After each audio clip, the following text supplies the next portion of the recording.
welcome everybody. Sorry, we had a little bit of a Wi-Fi cutoff. So anyway, welcome everybody to this networking session, rather informal, open discussion. And so, yeah, I'm really curious to know everyone's take on interim versus fractional as an executive. And I guess we could start with how do we define the difference between, the interim sort of gig and the fractional. Anybody with any takes on that? Any hard definitions or any loose definitions on it? I can give my 2 cents worth, Let's go my for two, my two Zimbabwean cents. it. They're the best 2 cents ever.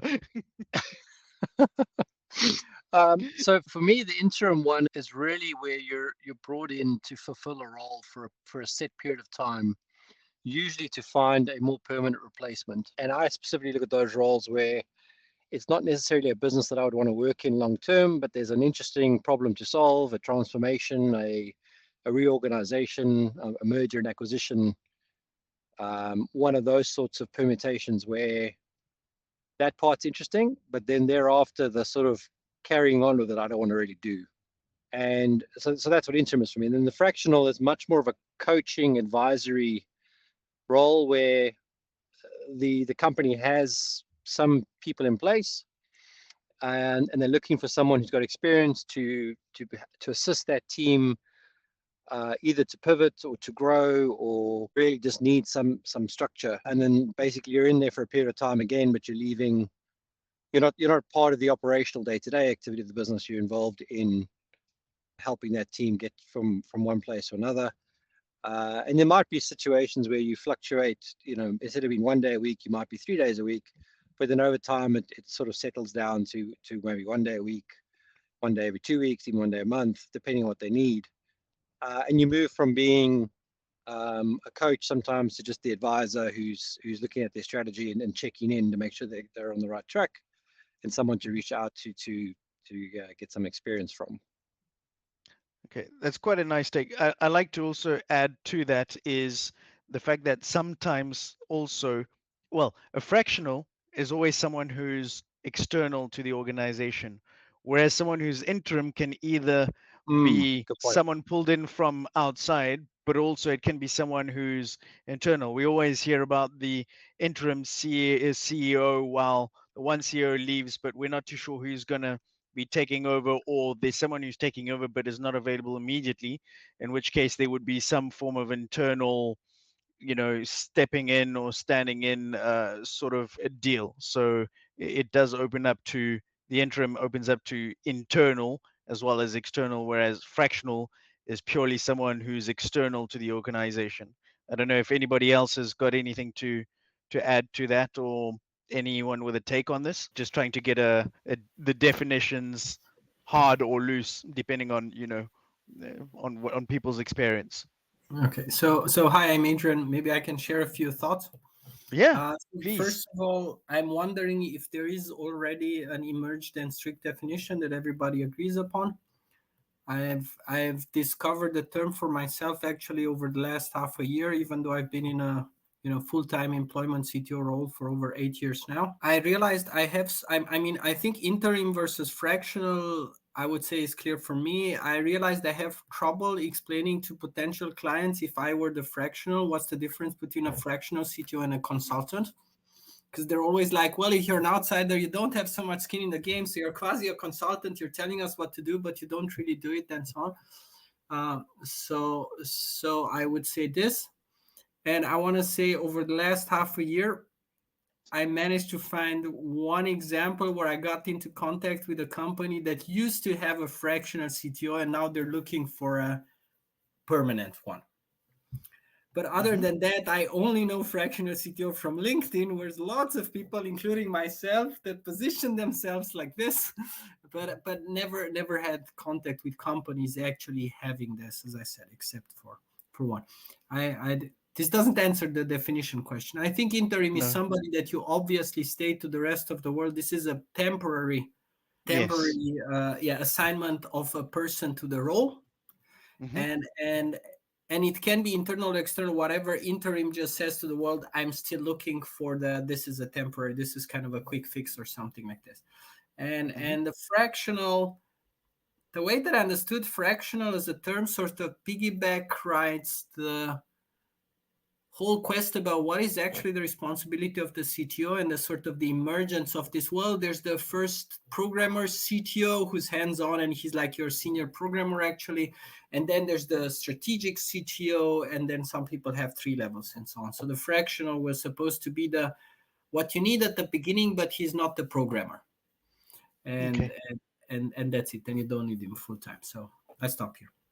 Okay, so it's interesting, I guess, depending on the roles, whether it's CTO, CFO. I mean, the definitions may vary a little bit, but what I do agree with is the announcement to the world of saying, "Hey, this is a position that's being filled, but it's not a permanent one. We're looking for somebody else." Or, and this has happened. I mean, I've seen that happen before, where the interim actually gets discovered and they say, hang on a minute, as an interim, this person actually is really good at this job, so that can lead into something more permanent.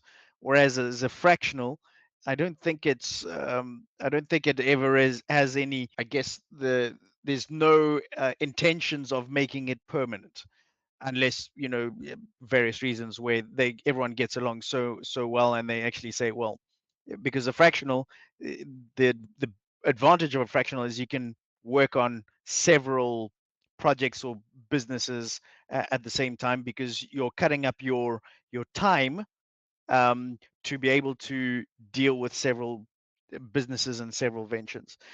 There's Mike, who's just said he disagrees with interim. He says, I disagree. Interim is gap management. I'm a director of Institute of Interim Management, and 91% of our research is around change management.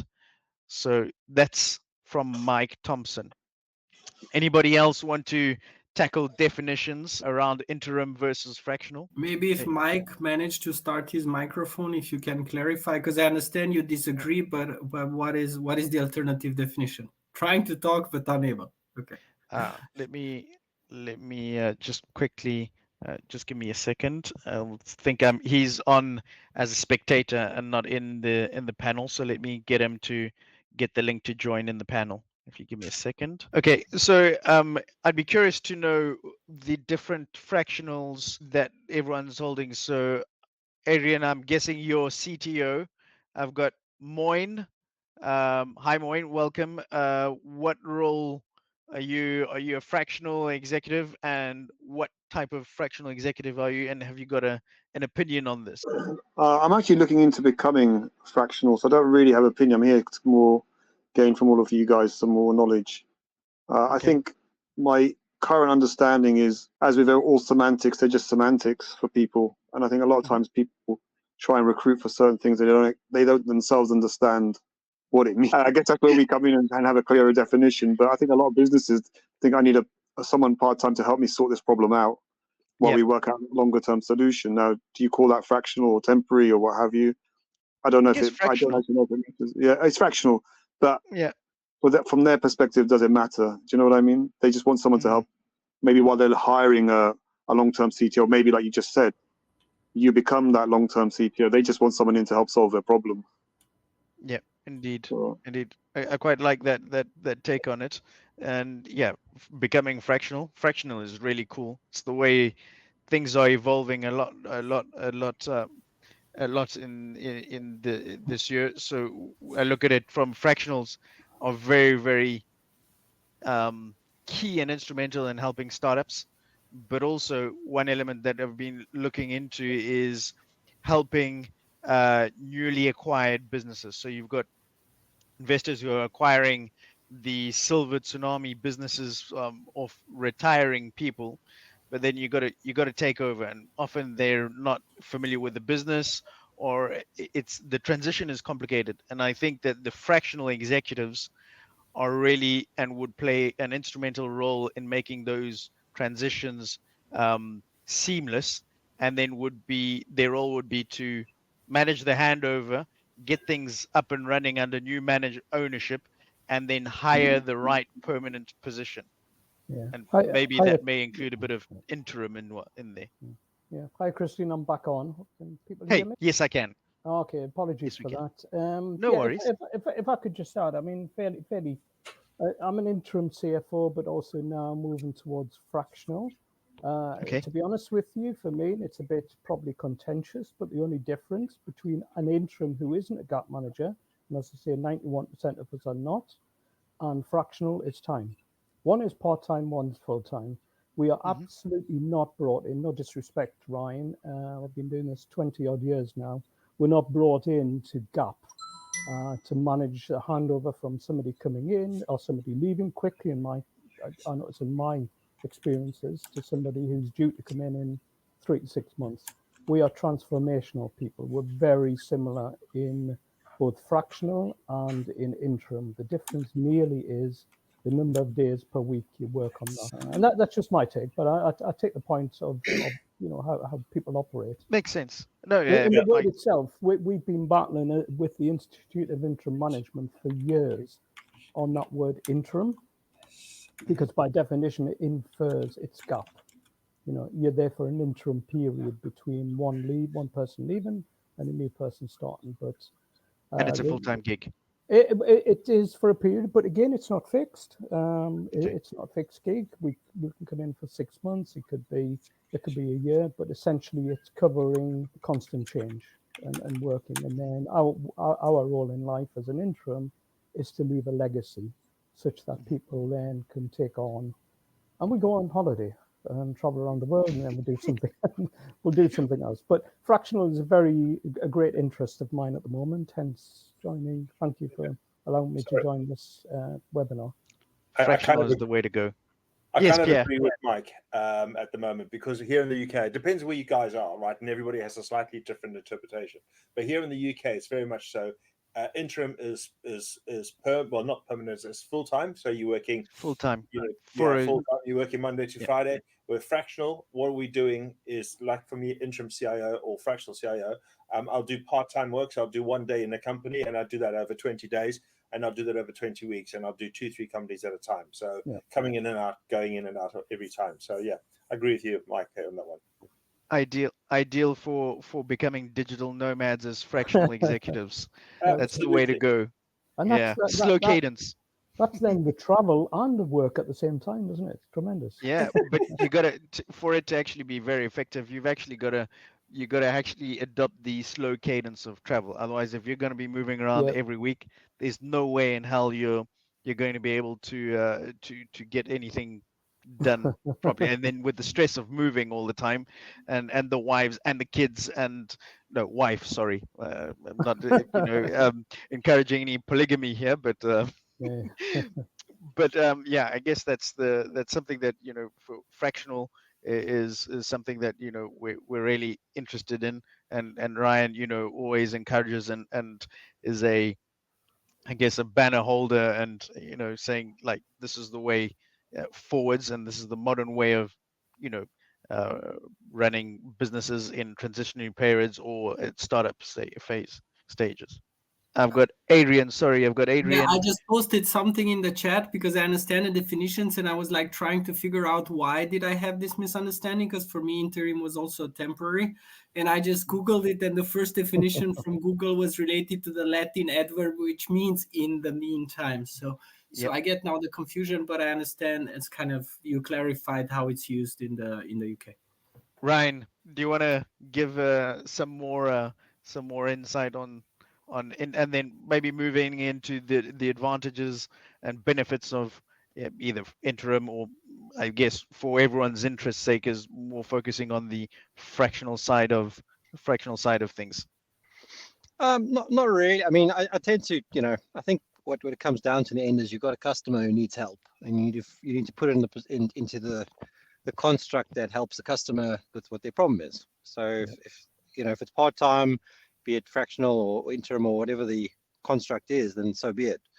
I'm glad we're trying to get to a point that we can actually clearly define it, because I think that's the problem half the time with, and it's happened with the CTO role now, in the sense that you get a CTO role that's actually a tech lead role, but they give it a bit more grandiose by calling it CTO when they just really want someone to write code who's a bit more senior than the others. You got to have some clarity around what the roles are.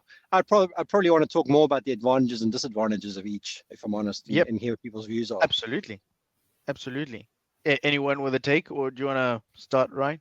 No, I hear my voice too much. Let other people talk. I think for me, as I say, I'm interim CFO now for the last 25 years. So I've had 20 plus gigs, including traveling in a 20-year period. But I think for me, the attraction towards Fractional now is multiple clients at the same time. Obviously, I could have 2 or 3 clients in the same year, but it's the ability to work in a typical week with multiple clients. And sometimes different sectors. My sector preference is technology, but again, it's a high proponent of change, so that can come. I think there's a saying that pretty much every company now is a technology company, and the way you look at things and how you look to get information via the company. Every company is also a people business first and foremost.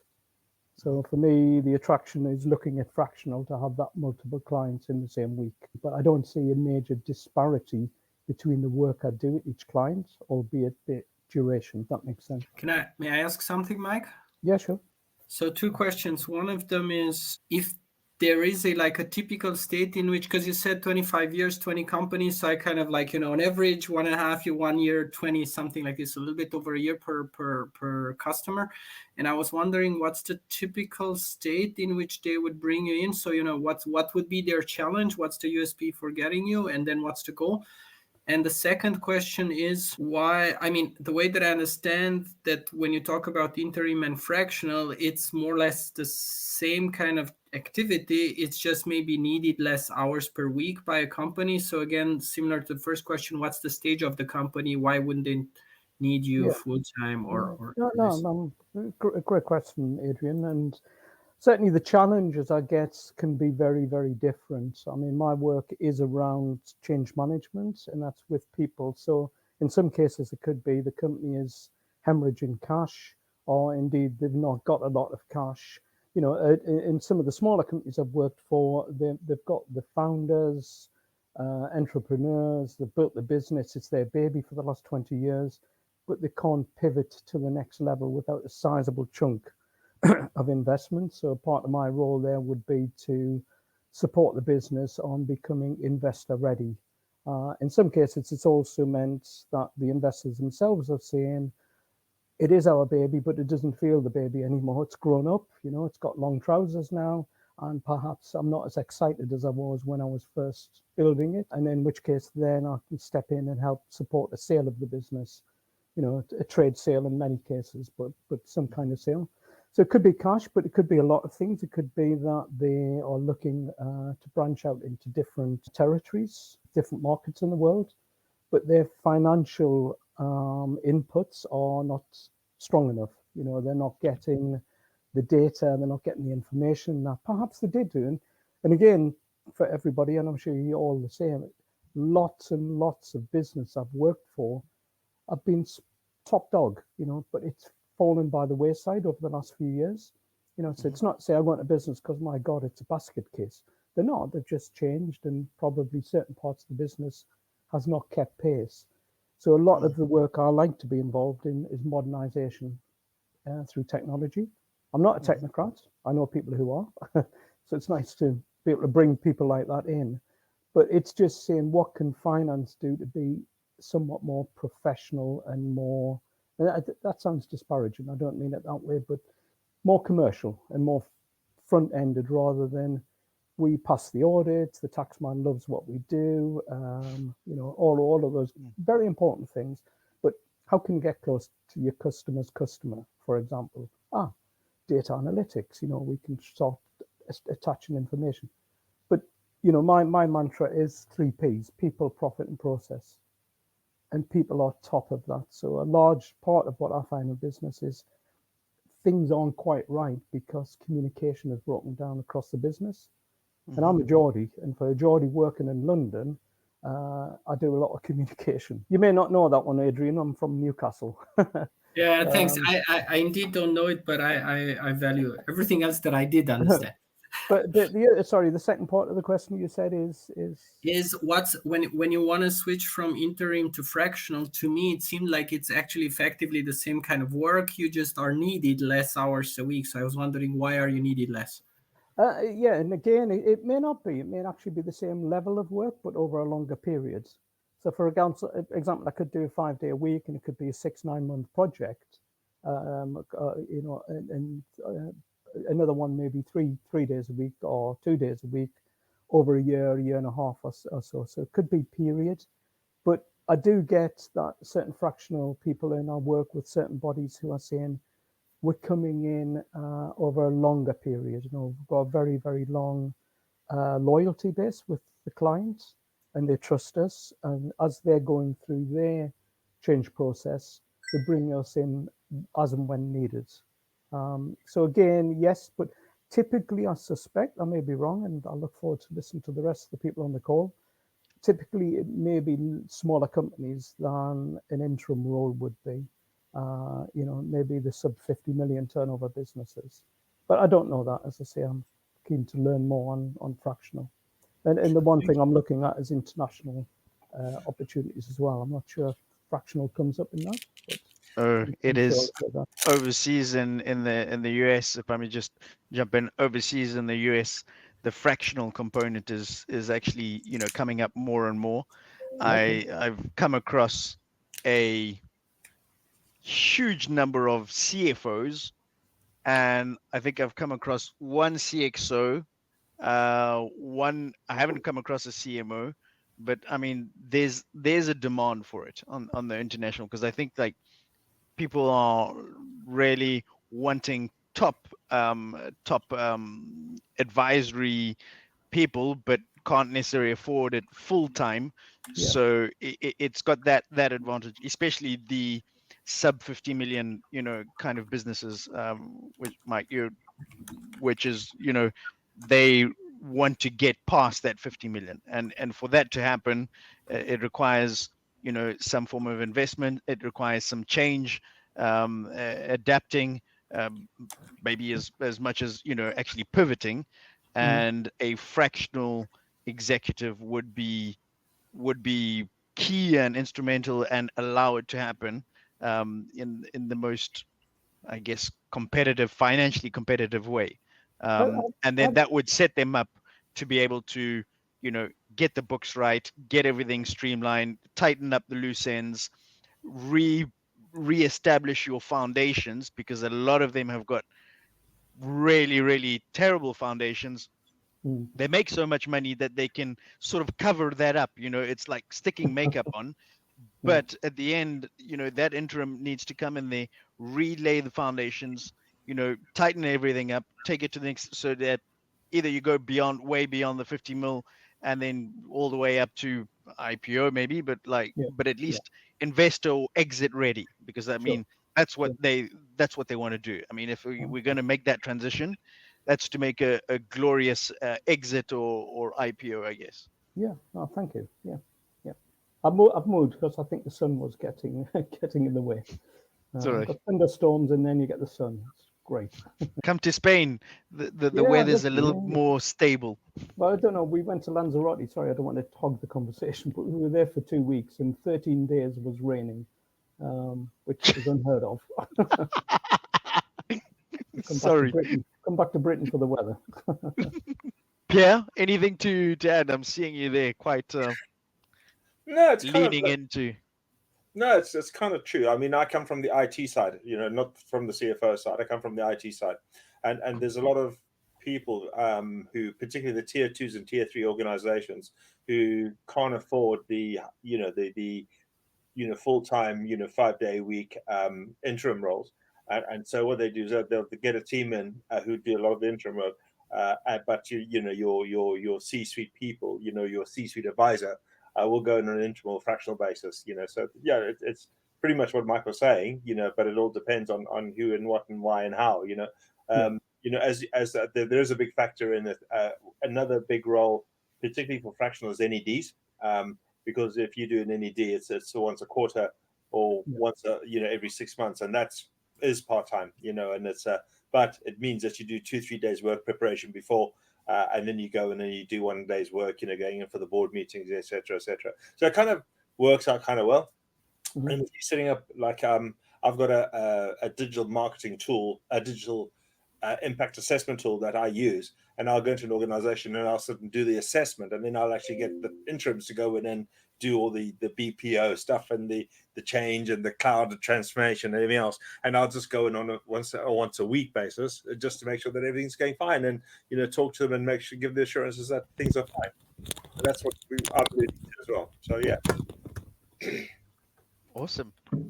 Dominique, welcome. I think you might. Do you have anything to add? Maybe quick intro, where you sit on interim, fractional, and what C level you're I guess interested in or playing in.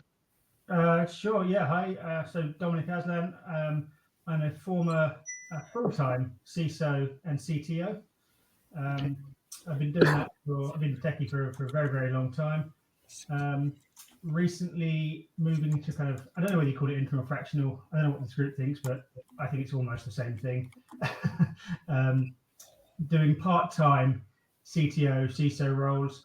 I am my own kind of MSP, I suppose, is the best way of describing it.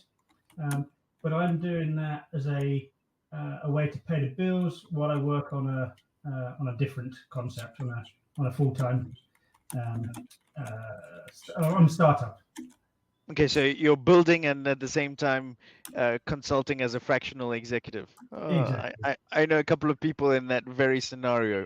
Ryan. It's a nice way to keep some money coming in while I'm spending all of my time and effort, or most of my time and effort, building a new business.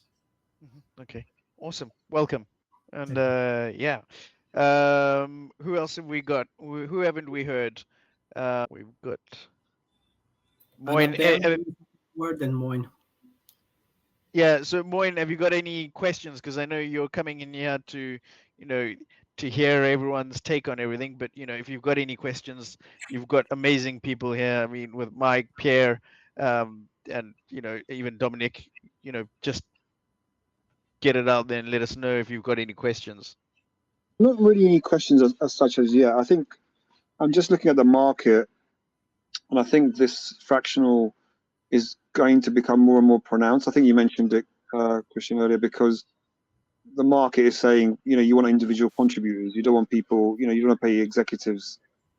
That's the perception, I think, more and more. You don't want to pay executives just to sit around and manage people. You need people to actually do things. So I'm seeing in the market that there is more and more. I think what Dominic just mentioned actually is kind of like where I'm trying to be at, because you need to pay the bills. And there's a lot of competition now in the marketplace for permanent CTOs. And I think the whole idea of working for, I think Mike was mentioning it, for different companies is far more interesting rather than just working for one company and kind of being bogged down in almost the bureaucracy and politics of that company. So it's definitely an interesting field. And I think it's definitely where the market is heading, to be honest with you. I just think people don't see the need.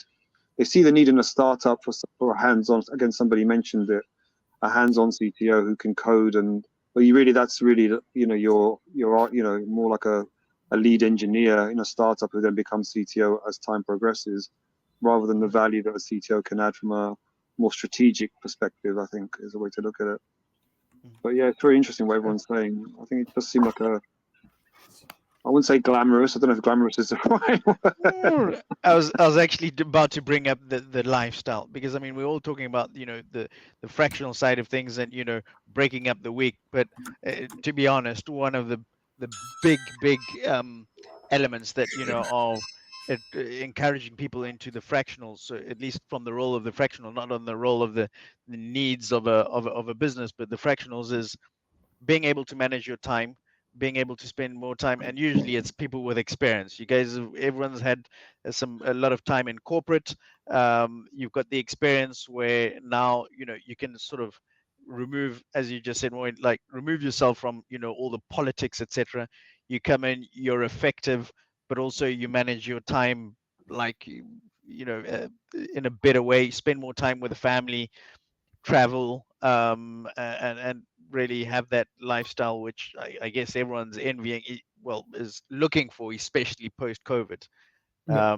So I find that we don't talk about it, but hey, let's be honest. If I can work Tuesday, Wednesday, Thursday in 3 different companies, and then I've got Monday and Friday off, and spend time with the kids, go on long weekends, road trips, camping, whatever it may be.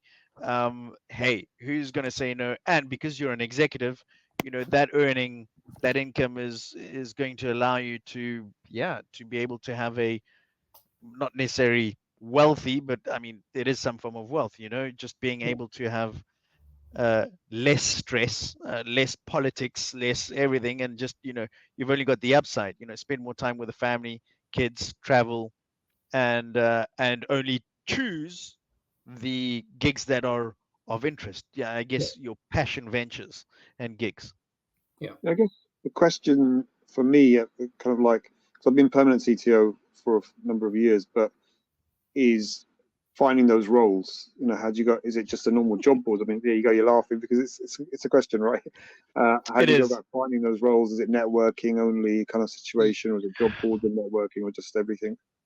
So I had a conversation with a VC earlier on where I was explaining the the big problem is everyone, there's a lack of communication and everything is fragmented. So you've got, on the one side, you've got people who are saying, hey, this is what I'm offering, this is, I'm a CTO, I'm looking for it. And then on the other side, you've got people who are going to say, hey, I'm looking for a CTO, but for some reason they're not matching, obviously heads down, whatever it may be, but people aren't talking to each other. People are just talking, but they're not connecting. So I guess, and correct me if I'm wrong, Ryan, this is one of the reasons why Ryan set up value execs, is to be able to match. But now, it does require quite a lot of, input from all sides, and a lot of people will say, hey, I'm looking for a CTO, but haven't considered a fractional CTO would be ideal.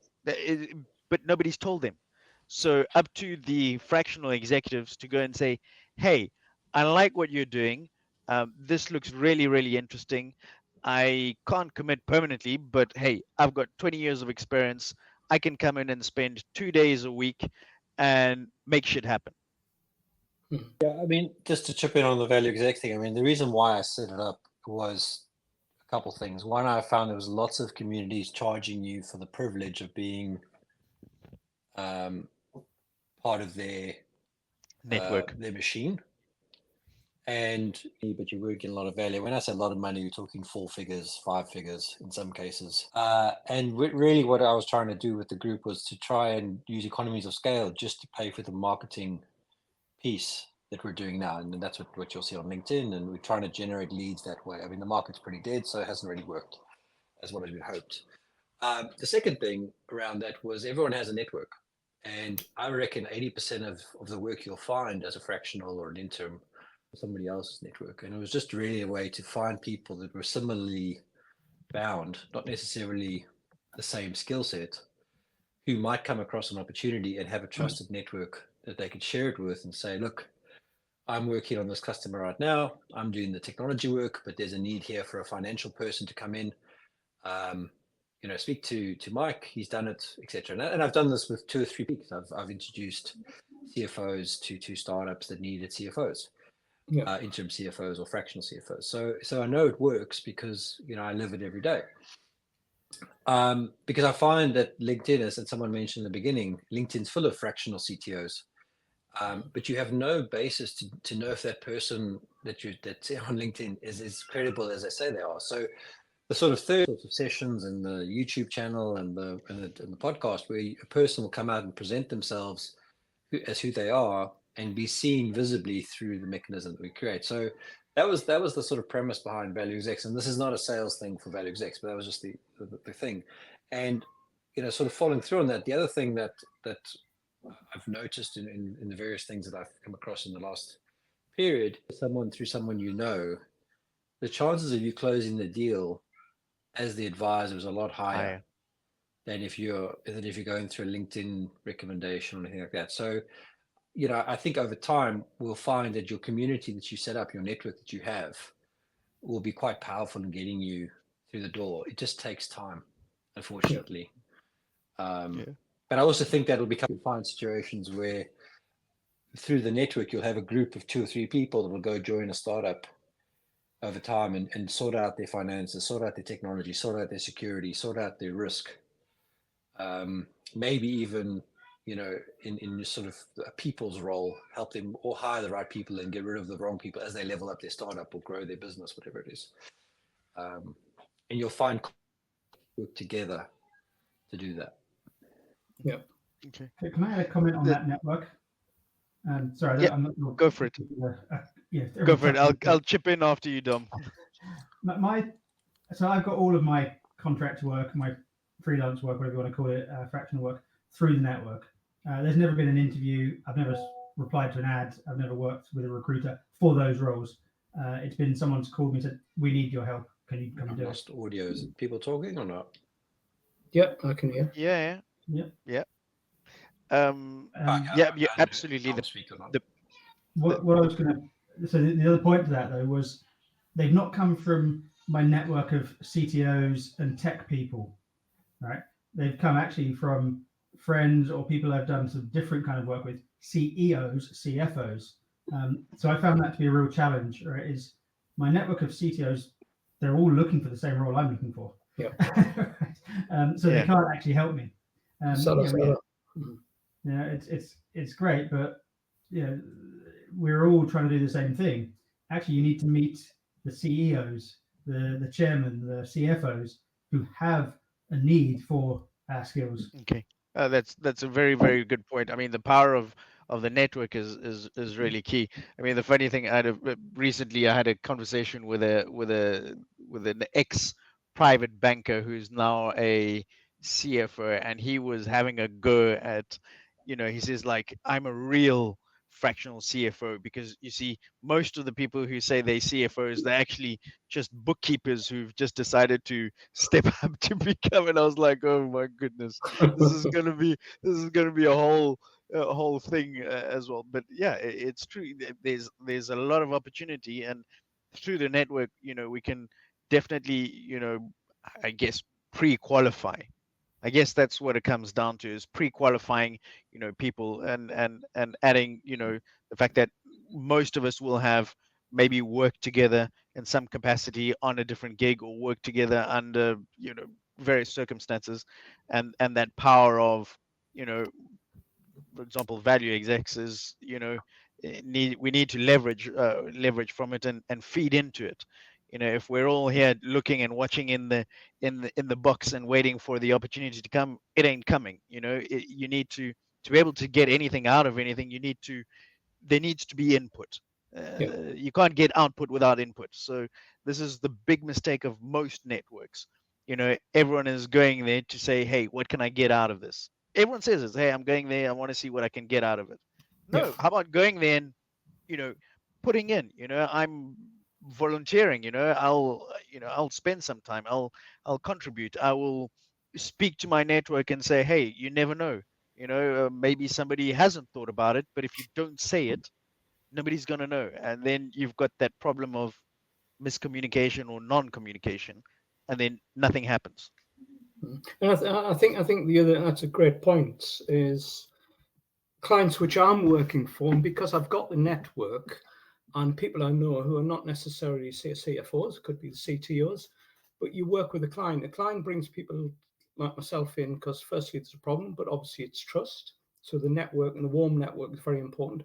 But critically, what's important for me as well is working with clients who come along after you've been spending some time with them and working with them and saying, Mike, do you know somebody who could help in that particular area, which could be very, very different for what I do? And because of my network, then I can tap into that and say, yes, I do. And two things then happen is then you support the client better. And obviously then you, as you've rightly said there, is we're feeding back into the network. We're able to say we are bigger than one man or one woman businesses. You know, it's as big as you wish it to be. But it's all about that. It's all about that fluidity. But first and foremost, it's trust. And I think if you drop your name in the hat of LinkedIn, and I think they did on the word interim alone, they came up with something like 19 million numbers coming back. If you close it down Wow. to CFO, you're going to come up with about 1 million. You know, and it's just, what is that? Use it for sure, but it has to be in context with several other parts of how you're looking at business. Awesome.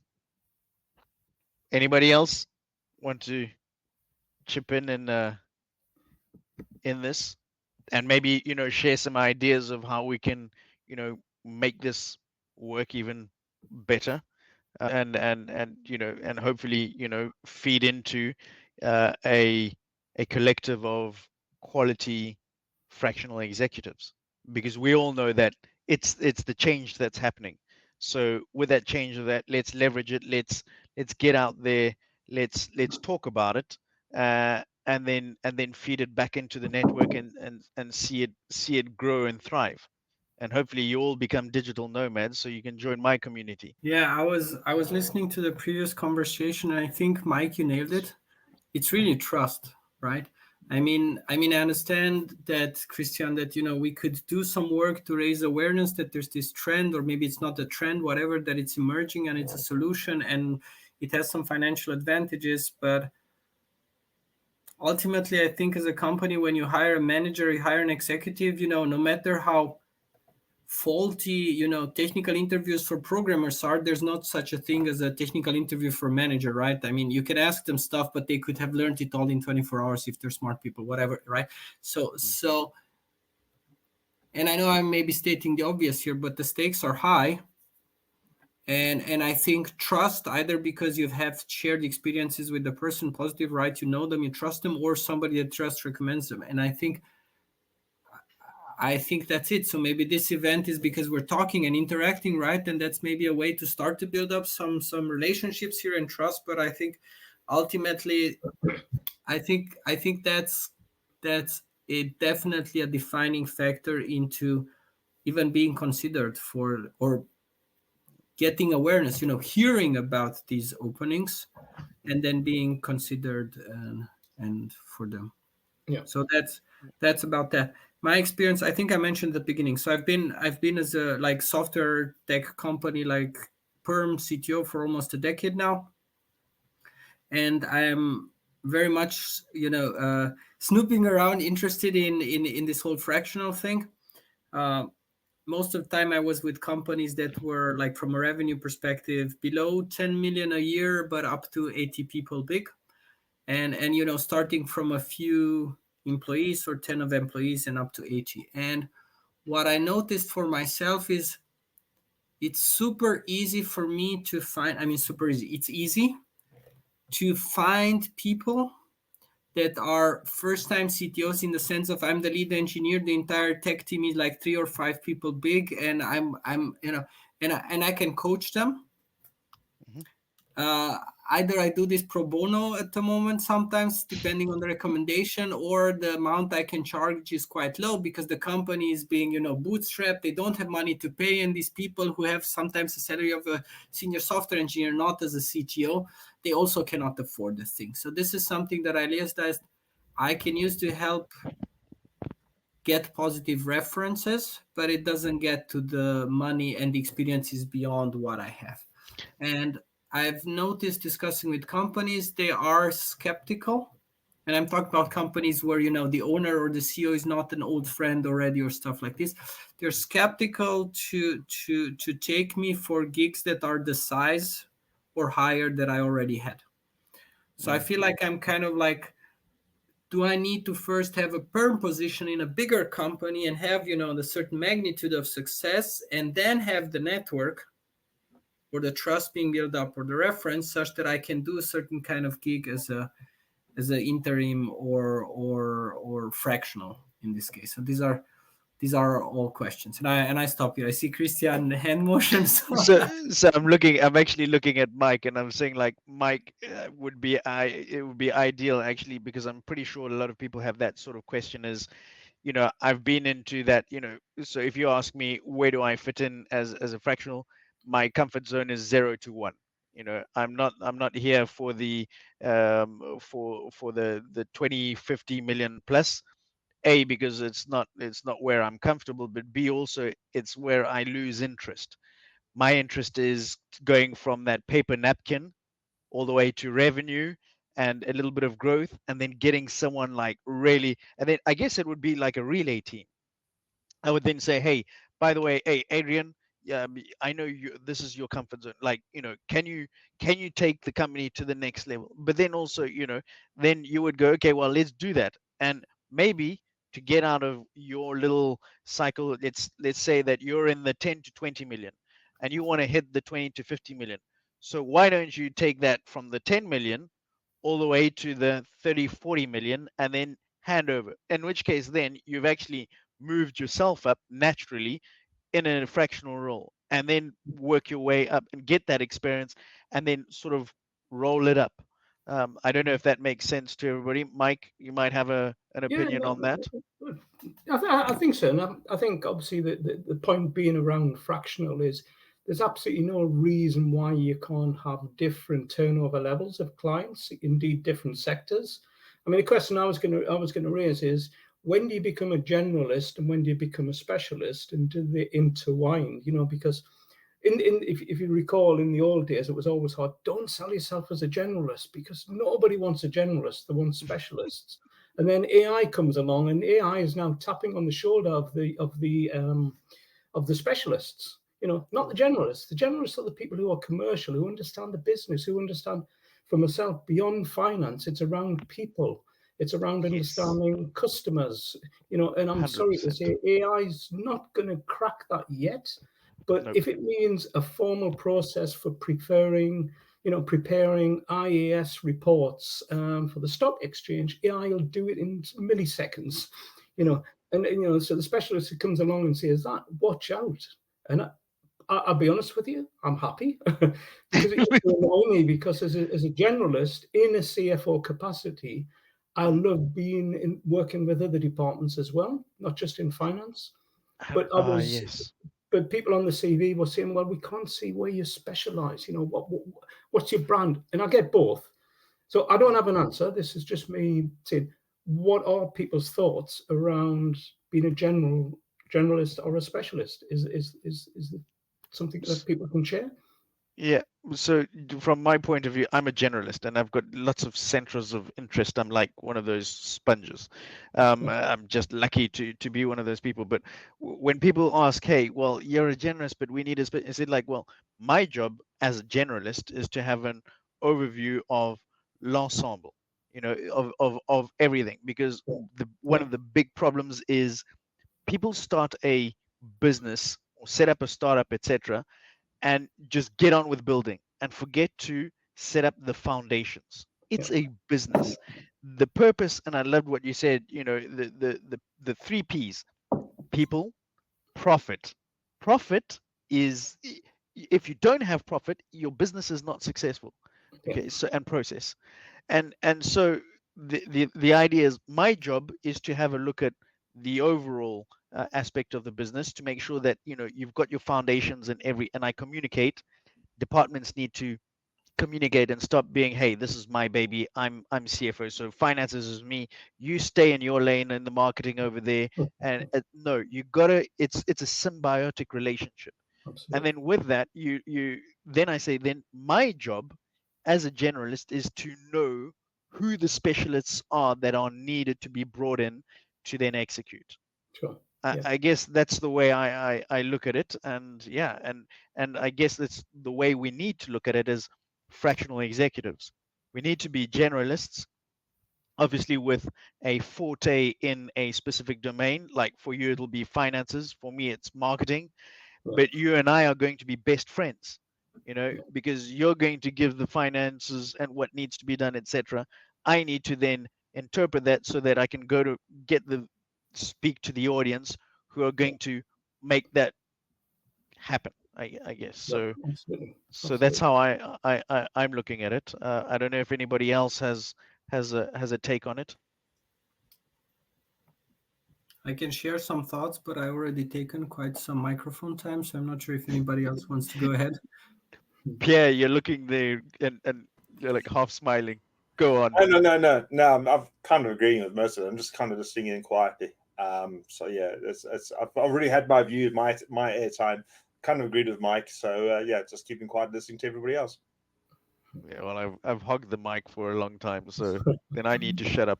Okay, then I'll share Go for it, quickly. Adrian. Yeah. So look, there's a lot of believing and guessing also, right? Because in my experience, when people hire, and be it CEOs looking for somebody, something like this, they typically hire because they have a very imminent need, right? Which my impression leads to them looking for the specialist, not because they want the specialist, but because like, how good is this person jumping in and fixing this for us tomorrow, or better yesterday, and something like this. Plus, I think a specialist is somebody that you can better assess or evaluate in some sort of interview process and stuff like this and so on, right? However, I can imagine somebody that is like a very experienced CEO that has been in several companies doing these things, went through it, or some VCs, or somebody that's a little bit detached from the momentarily thing and thinks on a longer time horizon. I can totally imagine this people with this kind of wiseness to come in and say, look, yeah, we have the pain today and we're going to have our lead engineer do it, or lead engineer CTO, but we're going to bring in somebody else because I look at this horizon. So this is the guessing, and my experience from kind of my job history was based on the first one. We kind of hired the experts to solve the problem now, and by expert I don't necessarily mean like direct contributor. It could be an expert manager, right? But then later I feel like trust is built up, like, John, whatever problem we have, you give it to John and he's going to fix it, or something like this. And I think this is where being a generalist really helps. So it's more like, I think people consciously focus in the hiring process on the specialist, but unconsciously what kind of proves and what they need are the, are sort of like the Swiss Army knife that comes in and does the whole thing. So Yeah. I like the Swiss Army knife. I'll keep that. Yeah. Thank you. So Dom, I'm just gonna say you've got your fractional C-suite here to help you build your take your pick. Let's go shopping. I'm kidding, but I'm not kidding at the same time. But I guess that's how it works. That potentially, somebody's always looking for somebody, and the friend of a friend is my friend. Hence the power of the network. And I mean, none of us. Well, I know Ryan. I've met Ryan. We know each other directly.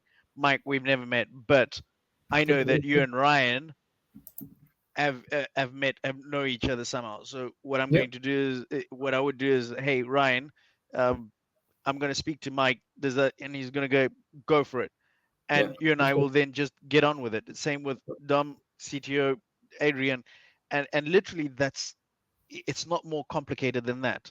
And I know there's, you need to have that trust factor, but there's one degree of trust already. And then so for example, if Ryan knows you and likes you, I mean, that helps. Yeah, it helps. It's already there. It makes it a lot easier, because geez, I look at some of these hiring processes. Most of the people I speak to on a daily basis are US bound. So you made me smile earlier on about startups who don't have money.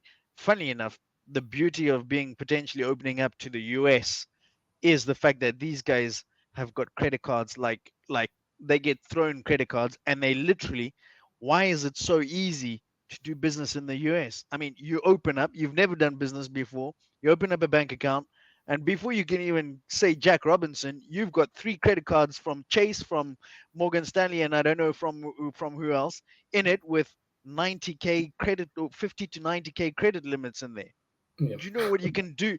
That's your cash, that's your lifeline for, and you look at any successful startup, okay, any successful startup or business in the US, they all say, shit, we maxed out on our credit cards. That's 90 times 3. That's, give anybody, or give us, that cash, flow. It just like it allows things to happen. Sure. Yeah. So you want to work with startups? look across the pond. You know, become a digital nomad. Go and spend 3 months. Just talk to people. You know, on social. Open the eyes on social. So we're all there wanting, as I said, like, you know, we're all trying to make our way through the digital noise, etc. But go onto social. Just sit and observe and look and watch. My goodness, you're gonna see some gems pop up. And usually the gems are not the ones that have got the most comments. My wife loves saying, like, you know, I can't, that person, that shitty post got thousands or millions of views, etc. And did you see this tiny little post over here? And zero traction, zero eyes on it, but that was gold, you know. And I think that we need to really take a step back, slow down, observe, you know. When you see something that resonates with you, go for it, comment, engage, ask questions. Yeah. Adrian. May I ask for something? So I've got to this chat because I'm in the TTT group that Warren Beasley set up, and I know Ryan, I'm connected with him, but Annabelle is actually the one that posted. So would you mind, guys, I don't know, sharing your LinkedIn profiles in the chat or something, such that at least we could. So I'd love to connect. And and I see a lot of first names here, but no last name. And then I kind of, you know, there's a lot of mics on LinkedIn. Like, so I'm like, just me. If you see my surname, there's lots of them as well. But yeah, I'm more than happy. It's been a good discussion today. Really pleasing. Enjoyed it. It's nice not just talking to accountants. Trust me, which I tend to avoid mostly. Awesome. I guess is everyone in the WhatsApp community here? So the easiest is, I mean, let's talk to each other during the week as well. I mean, Ryan has this amazing, you know, setup, and you know, I know it always infuriates me. There's comment and discussions when we're talking about PlayStation setups to buy for kids, etc. But then when it comes to this sort of discussion, we need to have them also during, you know, on the WhatsApp group. So if everyone can share their handle in the community, on the WhatsApp community. I'm not on LinkedIn, but I'm on X, so you'll find me there. So I'll definitely be, and yeah, in the meantime, at the same time, you can also drop it here in the comment section of this webinar or this networking session. And yeah, and I'm really keen to, Ryan and I said, like, we need to have these more regularly. And if anybody's got any topics that they want to share and discuss or are passionate about, hey, please, you know, if you don't speak up, we can't guess it. You know, we're not in your heads. Share it, and let's make this this network thrive, and yeah, and make it win-win for everybody. There's only upsides to it. So, guys, I've got to shoot. Unfortunately, it's time. I'll put my LinkedIn profile in, so anybody open to connect. I think I am talking to Annabelle about doing an AI event. So I've been linked as an AI expert about talking about it. So I'm sure she'll tell you a little bit more about it. And Ryan, we must catch up again soon. Wherever you know he's gone already, isn't he? Yeah, I've kids. got to go, guys. See you later. All right. Nice talking to you all. Cool. Bye. Everyone, it's been a pleasure. So, you know, let's keep it in comms and in touch. Mike, I'll definitely probably reach out to you because I know you want to, you know, go global and have look at opportunities. So if anything comes up, Adrian, I've got you on my site so as well. And thank you. Dom, So I posted my LinkedIn and phone number for WhatsApp. yep, perfect. So you will get a lovely lady who's going to ask to connect with you. That's my wife, because she handles the link, because I can't be everywhere. So she handles the LinkedIn. I'm on X because that's where it's really happening. It's just amazing. It's a lot of founders, business owners, lots of SMB going on there. There's a wealth of shared knowledge. The reason why it works is because people are inputting, you know, and the deals. I've had deals on X. This has never happened to me on LinkedIn ever, you know. And I encourage, if fractionals, come and hang out on X. you'll see, and I'm more than happy to make the intros on X, etc., to make this this all work and thrive. Excellent. Sounds great. Especially if you want to go international. So yeah, for sure. my take. That's definitely part of our plans. Yeah. Thank you. Fantastic. All right. Cool. Thanks a lot, Everybody, Thank you. it's been a Thank you. pleasure. Keep well, take care, everybody, and we'll catch you on the next one. Okay. Thank you so much. Okay. Have a good Cheers, evening. everyone.